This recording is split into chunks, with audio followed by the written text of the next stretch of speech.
Reserve বেংকে আমাক এখন লাইচেঞ্চ দিছে।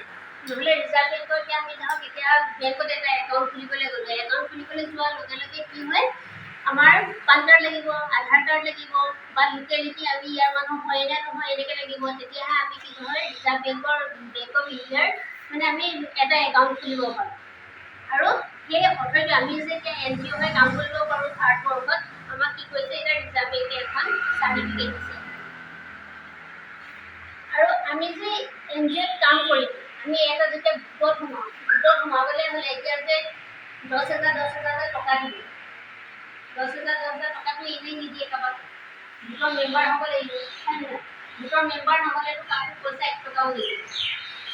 গতিকে সেই গোটৰ মেম্বাৰ হ'বলৈ হ'লে আমি কি কৰোঁ, কোনোবাই মাহেকত 100 টকা, কোনোবাই 200 টকা এনেকৈ দিছে, হয়। কোনোবা গোটে 100 টকীয়া গোট আছে, কোনোবা 200 টকীয়া গোট আছে, কোনোবা 500 টকীয়া গোট আছে, এনেকৈ কৰি পিনি গোটবিলাকে কি কৰে এটা এমাউণ্ট বেংকত ৰাখে নিজৰ চেল্ফ হেল্প মানে নিজৰ কাৰণে, মানে তাত হাত পাতিলে আমি পইচা এটা ল'ব পাৰিম আমাৰ গোটত হ'লে, এনেধৰণে আচলতে সেই গোটবিলাক চলে। আৰু ঠিক তেনেধৰণে আমি যদি NGOত আহিবলৈ হয় আমি কি কৰিব লাগিব, আমিও তেনেধৰণে এটা পইচা এটা কি কৰিব লাগিব, আমি ডনেশ্যন দিব লাগিব। আমি কাৰোবাক বেলেগক আমি মানুহক ডনেশ্যন দিওঁ, এইটো সদায় ডনেশ্যন চিষ্টেম। এই 2100 টকা আমি ডনেশ্যন দিওঁ লাইফ টাইমৰ কাৰণে। এতিয়া আমি গোটবিলাকত প্ৰতি মাহে পইচা পাওঁ, হয় নহয়? আমাৰ ইয়াত পইচা হ'ব লাগে, মাহে হ'ব নালাগে।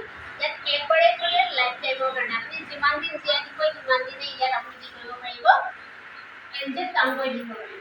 আৰু তাত আপুনি গোটত যেনেধৰণে সহায়বিলাক পায়, এতিয়া ধৰক কিবা প্ৰজেক্ট আহিলে প্ৰজেক্টৰ কামখিনি পালে, বা আপুনি ধৰক তাৰ পৰা আপোনাৰ দৰকাৰ হ'ল আপুনি পইচা এটা ল'ব পাৰিলে, তেনেধৰণে